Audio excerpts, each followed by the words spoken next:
Public ಟೈಮ್ಸ್ಗೆ ಸ್ವಾಗತ. ಬುರ್ಖಾ ಧರಿಸಿ ಅನುಮಾನಾಸ್ಪದವಾಗಿ ತಿರುಗಿದ ವ್ಯಕ್ತಿಯೋರ್ವನಿಗೆ ಧರ್ಮದೇಟು.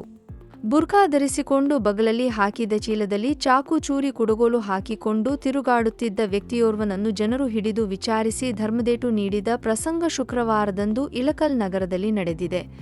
ಸುಮಾರು 35ರಿಂದ 40 ವಯಸ್ಸಿನ ಈ ವ್ಯಕ್ತಿ ಕಲೆ ಮತ್ತು ಸಾಂಸ್ಕೃತಿಕ ಸಂಸ್ಥೆಯ ಎಸ್ಸಿಬೋ ಪ್ರಾಥಮಿಕ ಮತ್ತು ಪ್ರೌಢಶಾಲೆಯ ಹತ್ತಿರ ತಿರುಗುತ್ತಿದ್ದಾಗ ಜನರಿಗೆ ಅನುಮಾನ ಬಂದು ಬುರ್ಖಾ ತೆಗೆದು ವಿಚಾರಣೆ ಮಾಡಿದರು.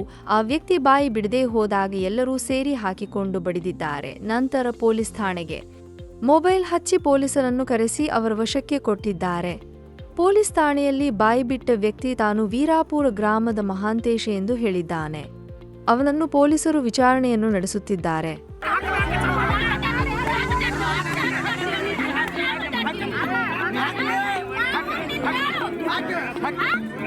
ಎಲ್ಲ